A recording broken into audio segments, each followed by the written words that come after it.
and welcome to Off the Record Live. I'm Joe Vito with American Songwriter. Today, we're at Starstruck Entertainment on Nashville's legendary Music Row.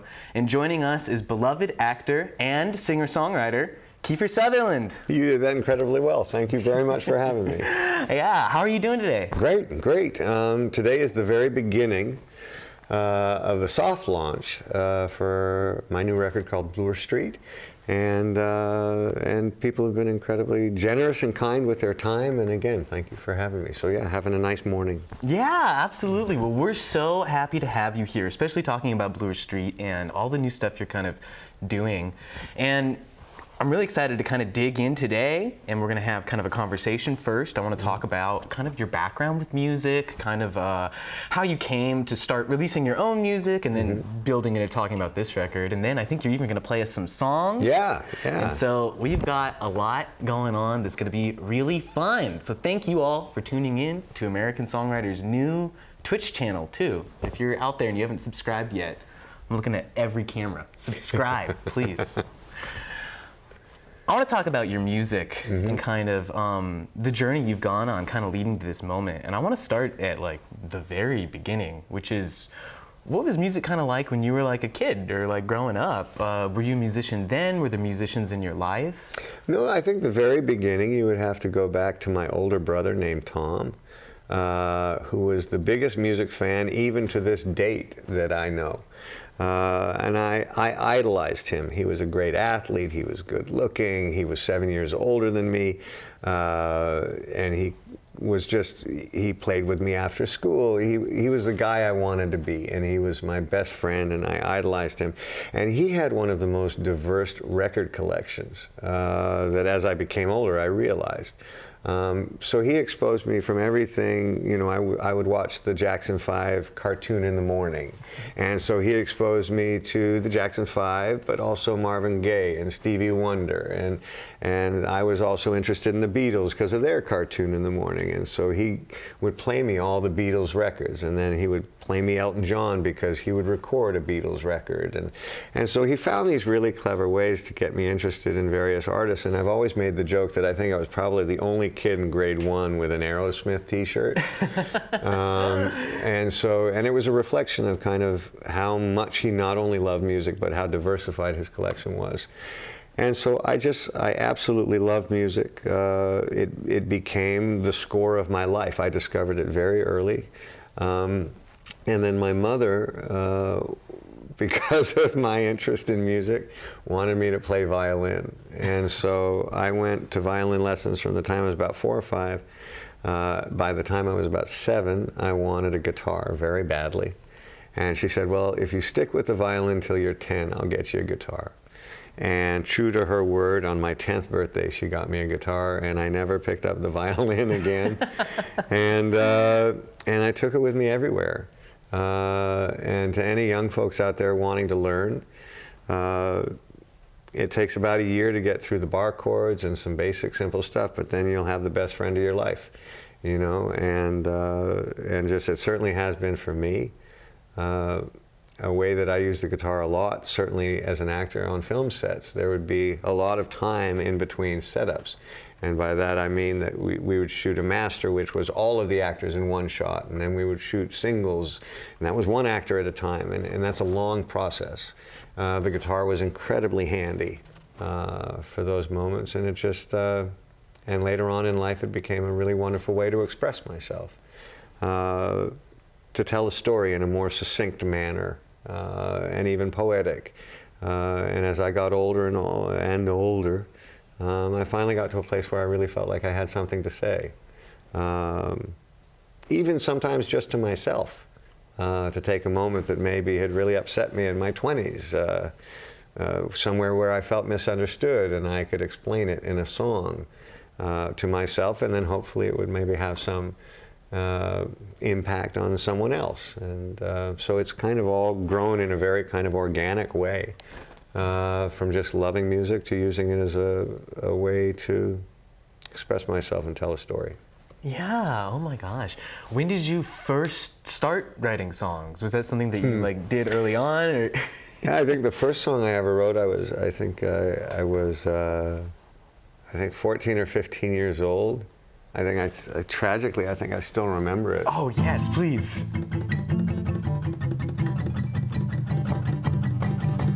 Mother, won't you leave me alone? Won't you just go on home? You and I know nothing ever will change, so why do you try to be the same? Mother, won't you leave me alone? I mean, it was that obvious and that basic, and I was writing to my mom, something like that, yeah. Oh my gosh. Yeah, I can't believe I remembered, well, most or some of it, but I can't, yeah. Now I'm really embarrassed. Am I blushing? Am I turning red? No, you're not, but I'm the opposite of embarrassed. Okay. I'm overjoyed. That was epic. Oh, bless your heart. Oh my gosh.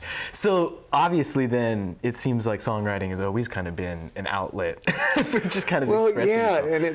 and the funny thing is, as a young person, I certainly didn't have the structure as a player to create melodies the way I would need to, but I wanted to very badly. But it felt like the clouds needed to open up and something would drop in your lap, and you'd be playing something and you'd kind of sing over it, and oh my God, that one worked, but you wouldn't know why. Yeah. So it's hard to be prolific when you're waiting for God to drop a song in your lap.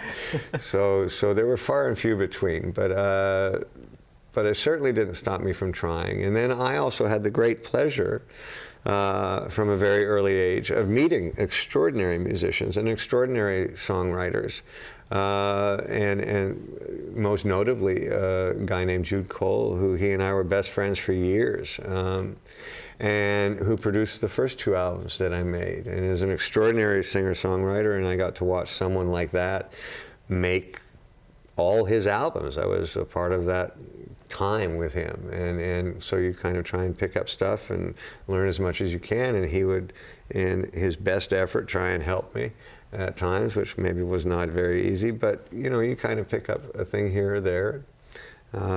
So I did it kind of the turtle way, slowly. But you made it all the way. Yeah, so far. Well, I see the finish line down there somewhere. Oh my gosh, wow. Well, I want to talk about now, and even that's cool that you're mentioning like how you've been able to kind of work with others and how others have been part of this kind of story, because I want to talk about Ironworks, which was the record label that you were involved in back in like the early 2000s. And that was with Jude Cole. Yeah, so what can you kind of tell us about that label and what kind of led to you getting involved in that? What kind of impact did it have? Well, I mean, outside of the kind of obvious genius of starting a label as the music industry imploded and decided to change all of its format and rules, you want to take note of that kind of genius. You don't want to take that to business school any day soon. Again, it was just huge love of music, and we noticed very clearly that nobody was getting signed, and that you had these incredible musicians that were all over Los Angeles, Long Beach. There was a whole scene down there. There was a whole scene in East Los Angeles, and great scene up in San Francisco, and none of these acts were getting signed. And we built a studio that kind of kept growing and growing and growing, and we just thought we'd make demos for these guys and maybe help them out that way. And then Jude started finding artists, and Rocco DeLuca and The Burden was the first one that we made. We made their album. We actually released it on our own, and we did really well with it. He had a top 10 single and sold over 100,000 records, and it was a grind, and it was a lot of work on everybody's part. So it was a really exciting time, and that was a time for me when I saw how different artists wrote.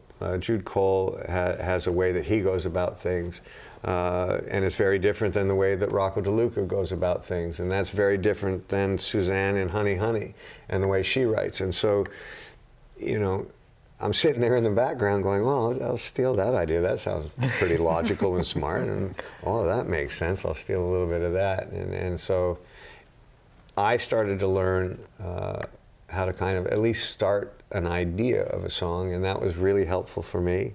And then watch these artists kind of go off, and all of them went on to bigger labels and things like that. And then at some point you just go, whew, this is expensive, and maybe I'll take a break. And so I did. And then I was playing in a kind of half cover band, half original material band, and we would play. Our only rule was that, you know, because we all lived in Los Angeles, that we had to play 50 miles outside of LA, so that we didn't run into anybody we knew.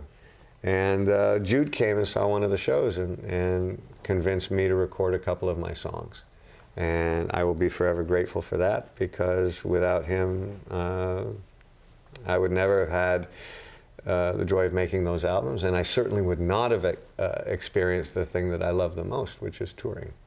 Yeah, so tell us a little bit about kind of that moment. I mean, even from what you were saying earlier, it kind of sounds like, you know, you've been playing guitar since you were really young. You've been writing songs one way or another for a while, but it seems like this really kind of was like a paradigm shift in your kind of artistry. Well, it was a paradigm shift in the sense that the person who I respected the most as a musician thought it was a good idea for me to make a record. You have to understand that my response to that was over my dead body. And that was because as an actor and a successful actor, I was completely aware of the stereotypes of an actor doing music, certainly in North America. And there was no way I needed to poke myself in the eye with a darning needle. I wasn't going to do it. And he said, okay, well, I get that, but why don't we record a couple songs, a few songs, and then we'll, you know, and if you don't like them, then we'll just stop. And the problem was we recorded 4 or 5 songs, and I did like them. And so we finished the record, and it was completely on me. You know, no one made me do it. At one point, I had to decide for myself, you know, are you going to stand by this or are you not? And if you are, what are you prepared to do to stand by it? And the answer to that was, I'm willing to take a beating if I have to, and so we put it out, and I didn't take a beating. People were incredibly generous and really kind, but I needed to know for myself that I was prepared to do that, and that I believed in it that much, and that was a scary moment, you know, to be absolutely honest, because I do care what other people think, you know. I don't know anybody who makes something who doesn't want someone else to like it, you know. But you have to be prepared if they don't, that it mattered enough to you to do it. And I was lucky that I was old enough to go through that thinking process, so that every step of the way I was prepared, and that I had really acknowledged to myself that I liked it, and that was a very important thing for me. Yeah, oh my gosh. Well, I kind of want to now move into talking about the period leading up to Bloor Street, your new record. Mm-hmm. And I'm assuming that this story probably picks up somewhere around late 2019, early 2020 when the pandemic started to hit. Yeah. What was that kind of period of your life like? Were you already working on another record at this point? Well, we toured Reckless and Me for almost 2 years, and so we certainly knew, and we played a lot of dates on that record. I think we played 400 shows on that record in a very short period of time, or 2 years, 2.5 years, a short period of time for moi. We were coming back from the UK. We'd been on tour there. It was February. The pandemic really hit the US in March. Everything kind of shut down. I started recording some demos with my band, which was kind of a new thing, at a place run by Jim Scott, who is a legendary producer and a friend of a friend's, and LA hadn't really shut down yet. Everything was still East Coast.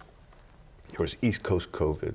And so we recorded about 4 songs, and there were some things that I and Chris Lord-Alge, who had mixed both other records, I liked the demos, but I sent them to him and said, you know, can you do just a quick mix on these and tell me what you think? And he did, and the songs just popped to me in a way. I got so excited that I started writing a lot, and then obviously COVID hit really hard, and so we had to. We had recorded a lot of the tracks at Jim Scott's, but because of COVID and his family and certain health issues and concerns for them, we kind of made the rest of the record at Chris Lord-Alge's, and he produced it and finished the record, and just was really happy how it turned out. It was not as structured as the first two records, as in the songs were all finished and we went at it that way.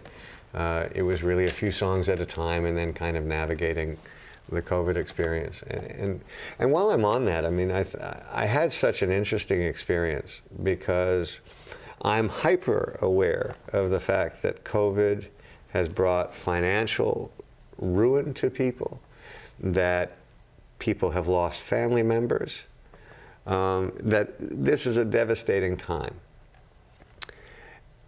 And yet, I have to be honest, I wrote probably the most positive record that I will ever make in my life. And I wasn't trying to be positive because things were bad. I was being positive because I was being isolated from all of the things in my life that I had taken for granted, whether it was my family, whether it was friends.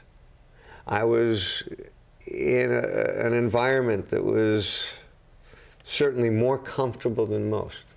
And so for all of those reasons, I became incredibly grateful for what I was learning about myself and my life during this terrible time.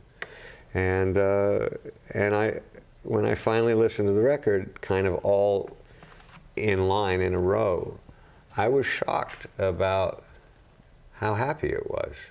And again, it was only happy because I had finally gotten to a point in my life where I just simply was not going to take the things that I had been so fortunate to have and be a part of for granted.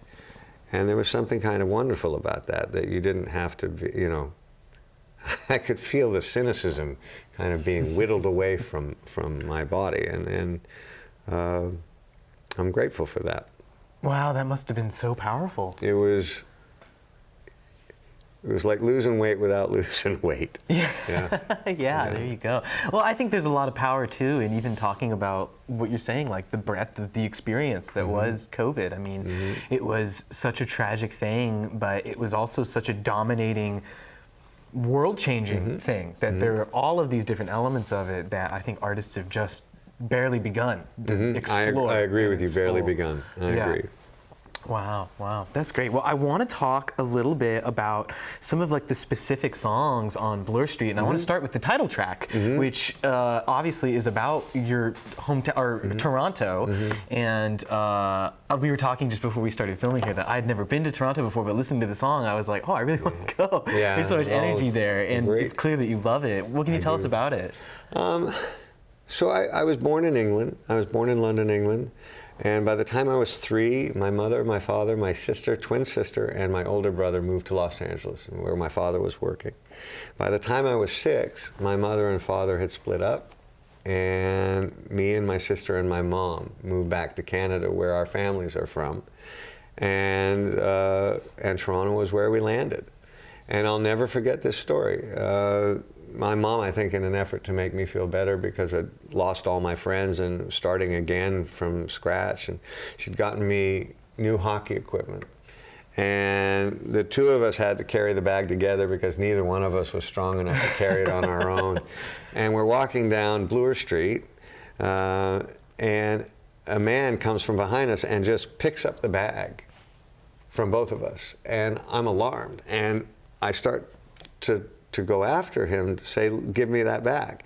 And my mom grabs my shoulder and says, don't worry, sweetheart, we're home. And the man took the bag to my mom's car and put it in the trunk and left. And that was it. And I was like, I had thought he's stealing, you know? And so this kind of innocence about Toronto kind of from that moment had a strong, profound impact on me. When I was 10 years old, I was allowed to take the subway to Yonge and Bloor.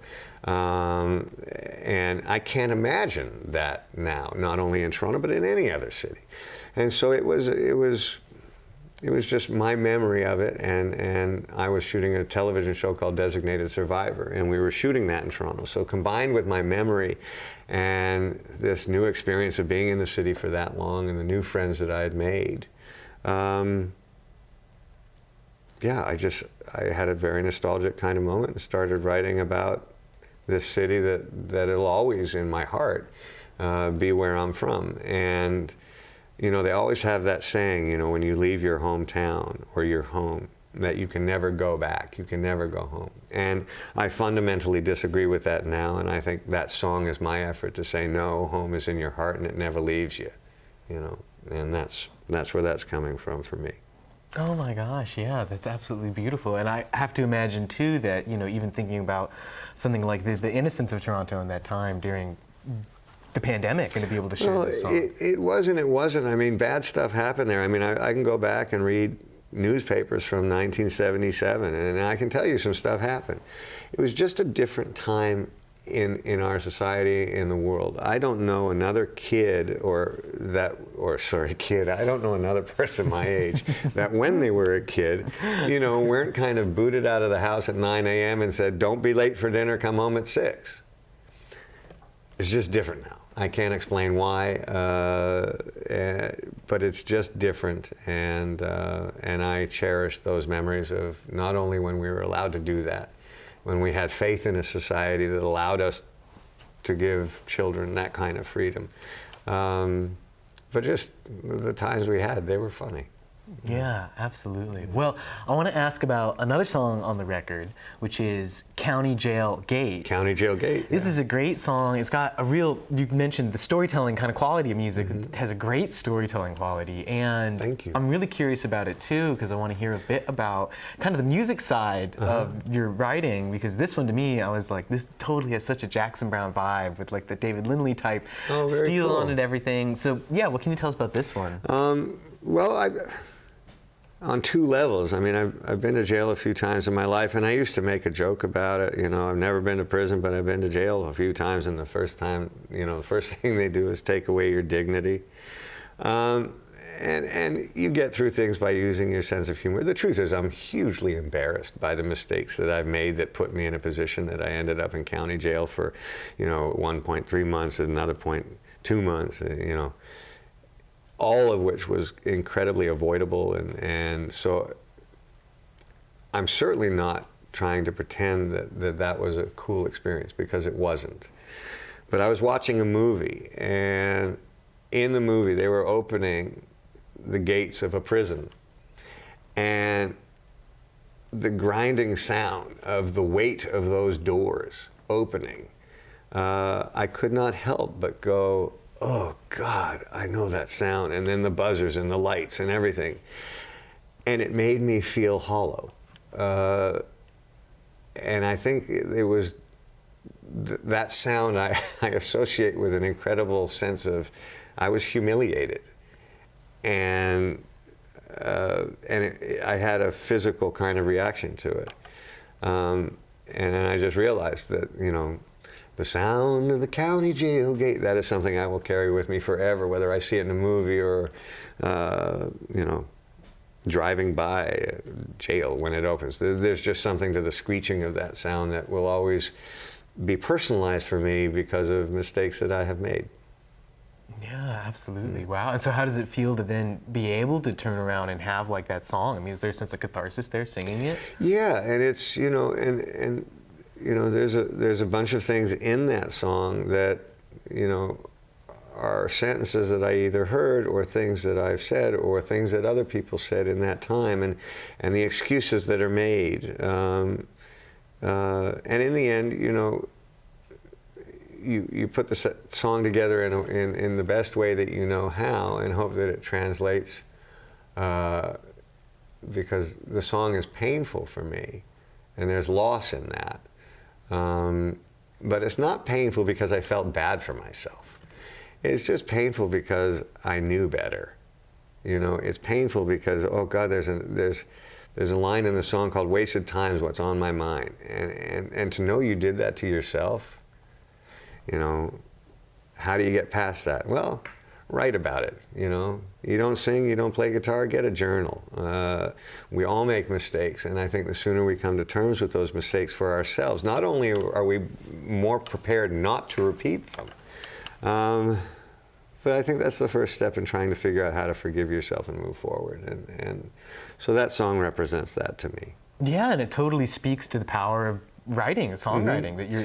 And like I like your answer first. Just writing. Period. It makes us form our sentences. It makes us think things through.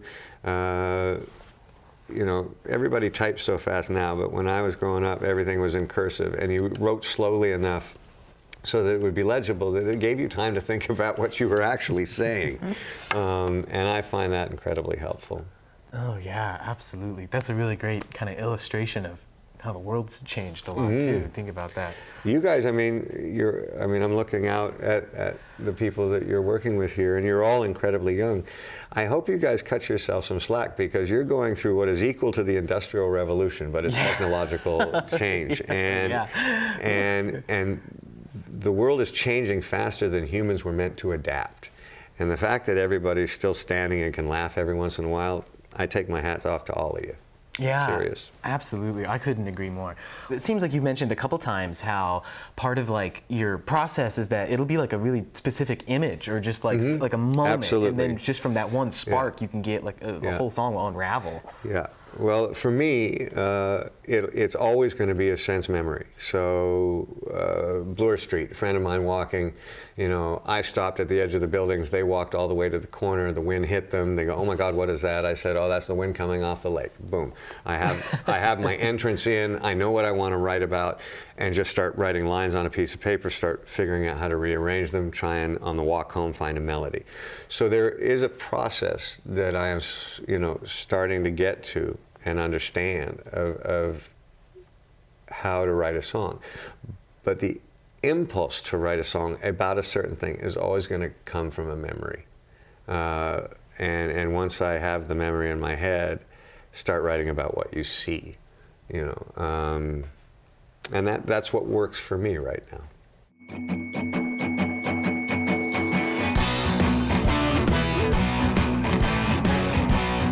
Hi, welcome back to Off the Record Live. Up next, we're going to have a really fantastic treat. It's going to be some live music from Kiefer Sutherland. Enjoy.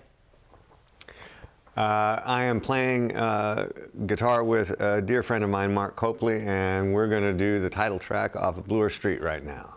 1, 2, 1, 2, 3.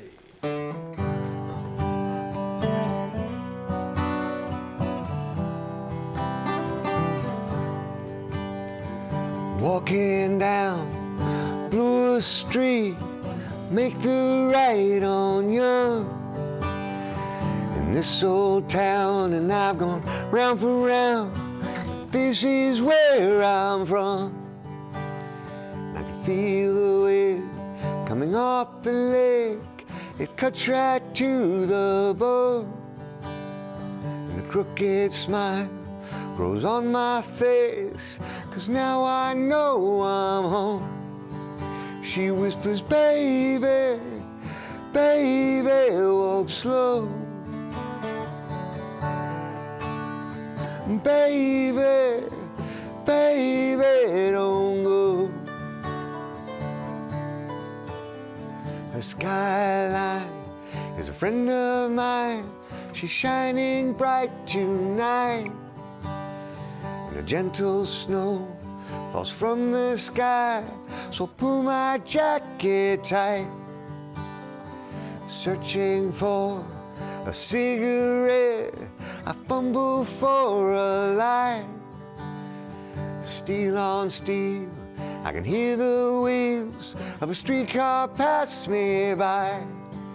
And she whispers, "Baby, baby, walk slow. Baby, baby, don't go. Oh no."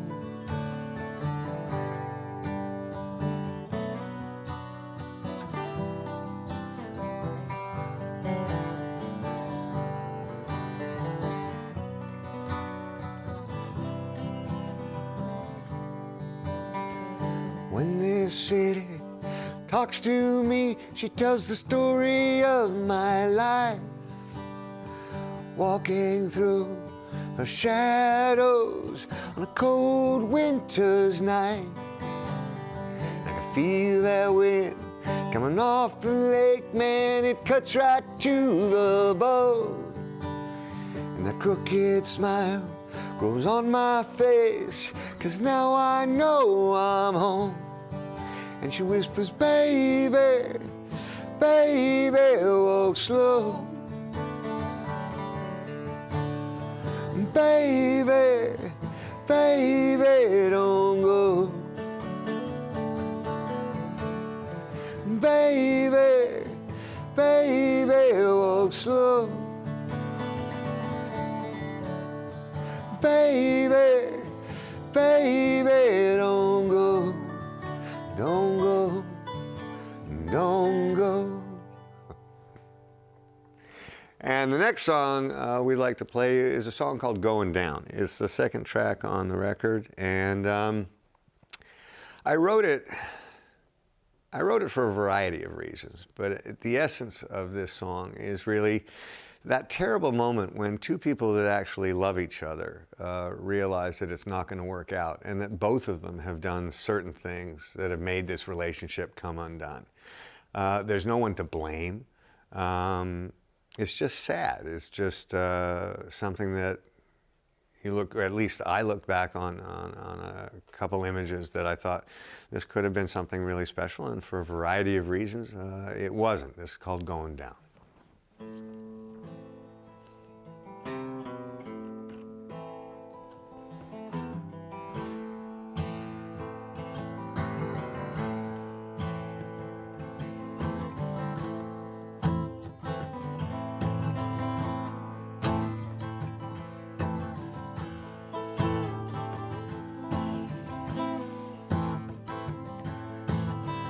Can't you see the avalanche, the landslide beneath your feet? Can't you see what's coming for you and me? Look what you started when you thought you were alone. Now you're broken-hearted and I'm cold as a stone. We're going down, and there ain't no turning back. You set us in motion on this one-way track. We're going down, and it's time to face the fact that we ran us into the ground, and we're going down.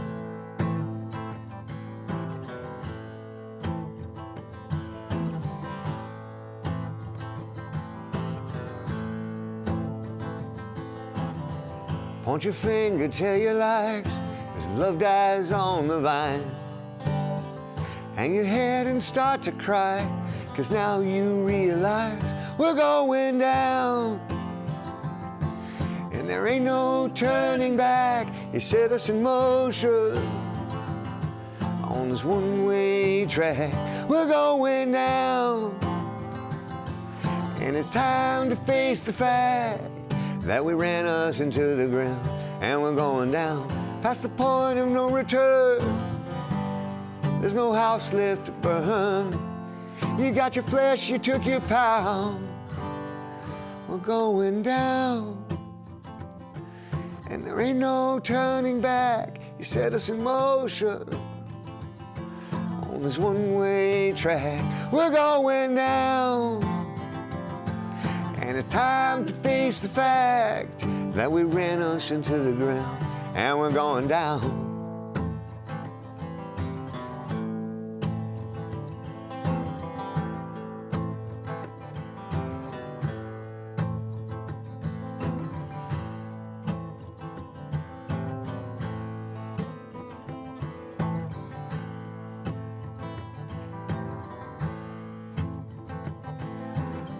Can't you see the avalanche, the landslide beneath your feet? Can't you see what's coming for you and me? And I think they're giving us still a little time to play a song. I'd love to do a song right now for you, and we're going to play it different from the record. We're going to play it kind of how I wrote it, and this is called Two Stepping in Time. And and I think Mark just does some beautiful guitar work on this song. But this is a love song. I don't write a lot of them, but this is a love song and I meant it. And it's called Two Stepping in Time.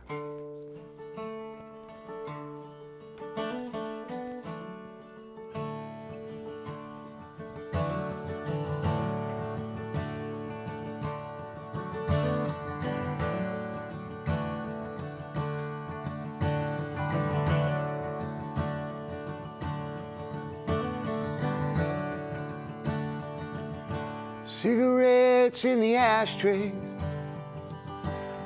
all in a line. Empty glasses of whiskey show the passage of time.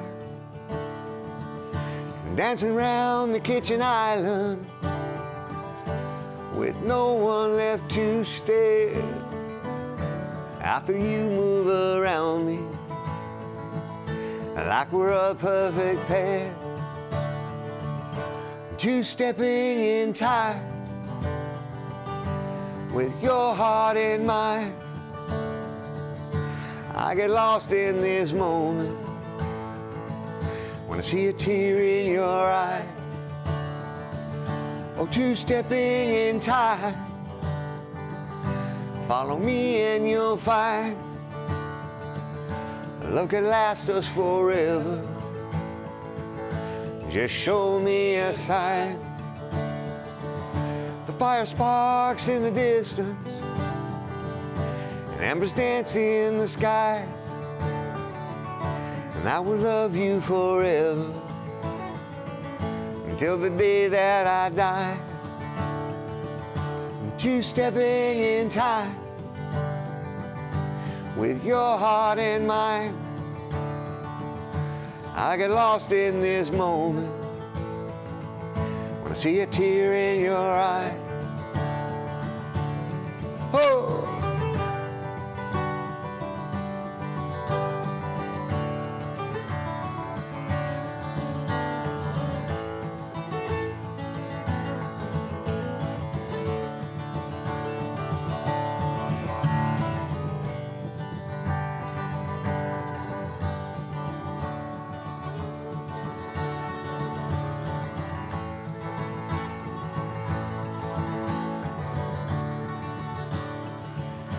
Now the dawn is upon us as the night fades away. Put your hand in mine, darling, and I'll show you the way.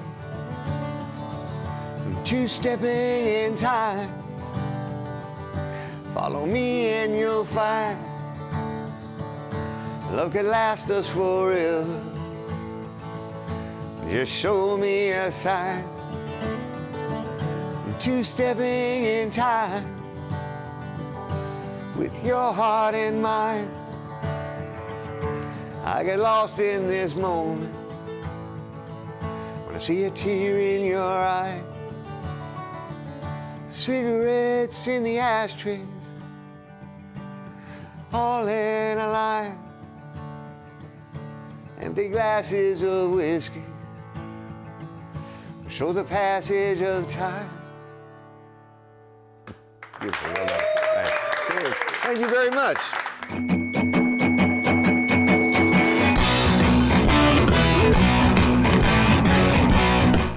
Hello and welcome back to Off the Record Live with Kiefer Sutherland. How you doing? That was a great performance. Well, thank you very much. Thank you. It Yeah. was today is the first time that Mark and I have gotten to play together for anybody. So thank you very much for having us, and thanks for letting us get our feet wet. Yeah, it sounded amazing. Well, what we got now is we're going to be doing some audience questions from Great. chat that have been watching this whole time. And Great. so I'm going to start feeding these to you.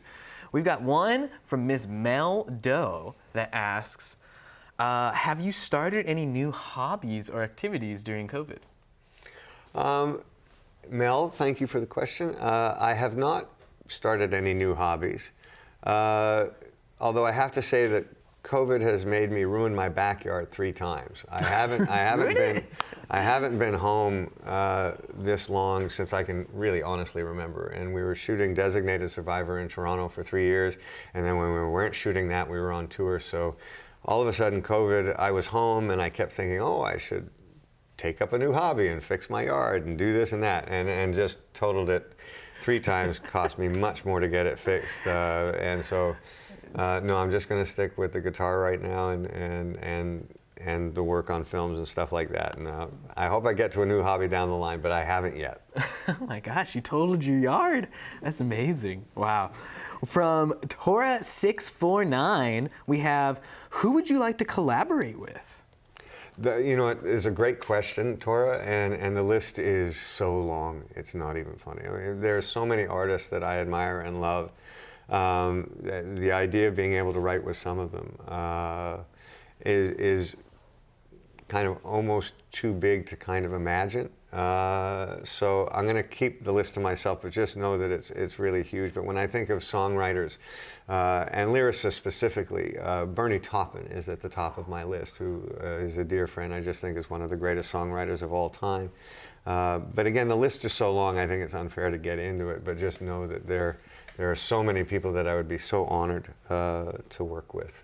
Yeah, oh my gosh. And a great unsung country cat, Bernie, too. Yeah, yeah. That's great. Wow. We got another question from Tora649, which asked, what's your favorite venue you've performed at in England? There's a couple. Shepherd's Bush Empire in London was certainly one of them. It was a highlight for us. It was probably the biggest show that we've played to date. And it's a place that the Rolling Stones have played. It's got a pedigree as a venue that is quite extraordinary. And so to be able to sell that venue out was a big thing for all of us, and was wonderful to play. But I cannot leave out Manchester, and I cannot remember the names of any of the specific venues. But for whatever reason, when we go to play in Manchester, they bring their heart with them, and we're so grateful for the shows that we've played there. But we've loved playing everywhere in the UK, but those two stand out. Yeah, oh my gosh. This next question is from GLG Wood, who's from Milan. Hello, ciao. And they ask, if and when you were to do theater again, how would your approach have changed based on your new experiences performing live as a musician? They really wouldn't change. It's a great question, but they're so different. I go on stage with a song that I've written or co-written, and invariably about an experience, a personal experience that I've had. And if I describe that song to you, my desire is that maybe you and I have had a shared experience, and maybe we can find some common ground, a way to see eye to eye. And that could be over joy, it could be over heartbreak, it could be over loss, it could be over a number of things, but it's personal. When I go to do a play, the last play I did was that championship season on Broadway.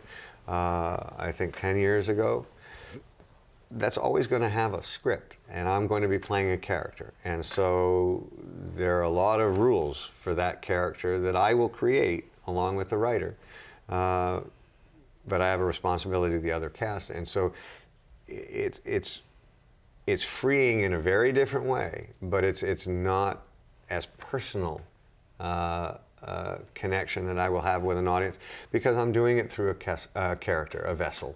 So they're just inherently different. So I think it's good enough to leave oranges as oranges and apples as apples, and not try and mix them up. Yeah, absolutely. Wow. From Jen Miller says, hi, we have Kiefer. Do you like spending time in Nashville? I have loved spending time in Nashville.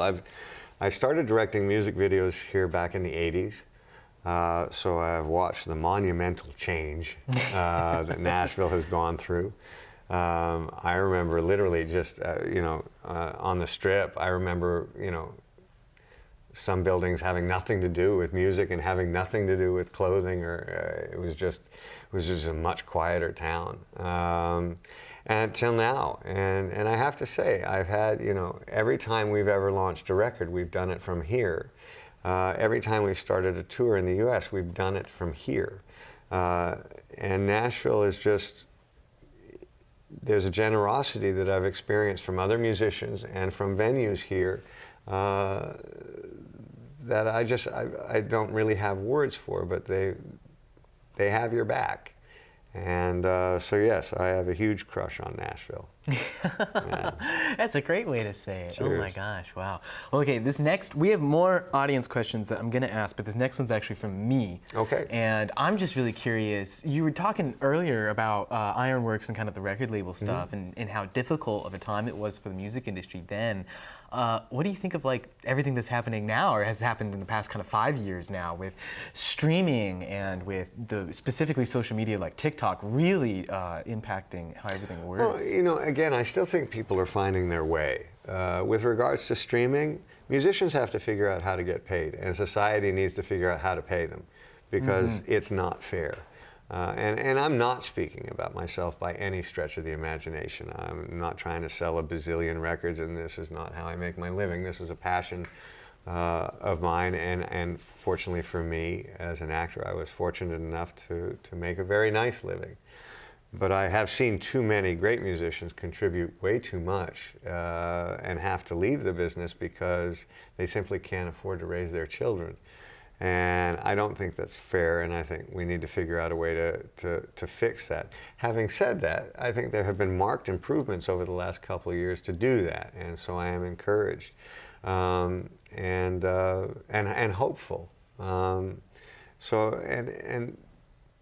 You know, so if that can get taken care of, then all of a sudden the access that technology provides for artists to make recordings in their home, in their bedroom, and put them out is really, really exciting, and gives young people a sense of control of their own destiny and future. And I think that's incredibly powerful. And it just needs to be kind of for everybody, not just the top 3%. Yes, absolutely. I agree wholeheartedly. And that's a really great kind of way to frame it too, is talking about, and that's why I was so curious, is when you were talking about the record label and kind of the goals that you had with that project, I was like, wow, well some of those things are so much easier now, like getting the demo made and getting just the song heard by someone, but then the financial side of it has changed so much. Yeah, wow. And while we're at it, put music back in schools.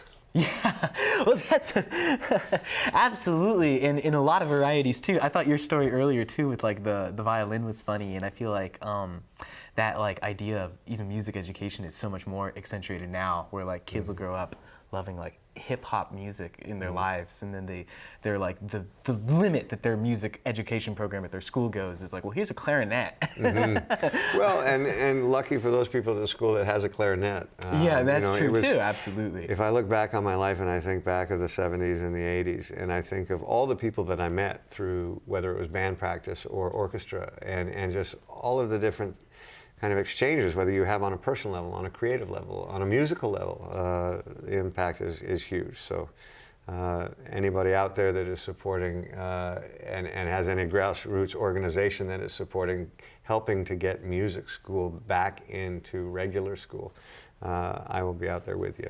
Yes, absolutely. Wow. All right. Well, that was my selfish time that I stole from my question. Let's get to more of the fan questions here. We have one from Lisa Thomas Photo. It says, what song do you enjoy playing live the most? That's a great question, Lisa, and it's odd because there's a couple songs that I really love playing. And they don't change from night to night. In very many ways, when you kind of get a set that you think works, it has a flow to it, and every song has a purpose.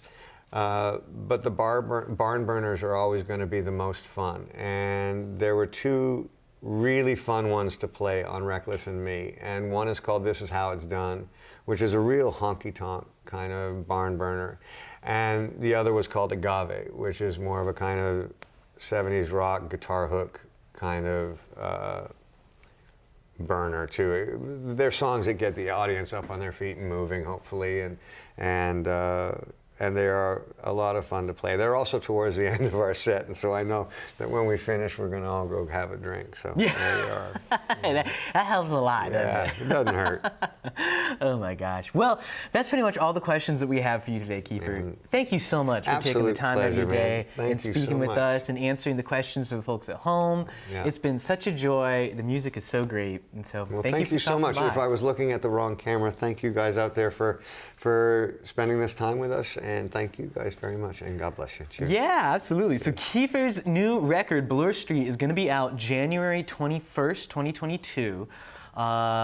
Single drops on the 1st, and we'll see you at a venue near you. Yes, absolutely. So this has been another episode of Off the Record Live with American Songwriter. If you haven't subscribed yet, please subscribe. Please reach out, tell everyone you know, like tell them to find it.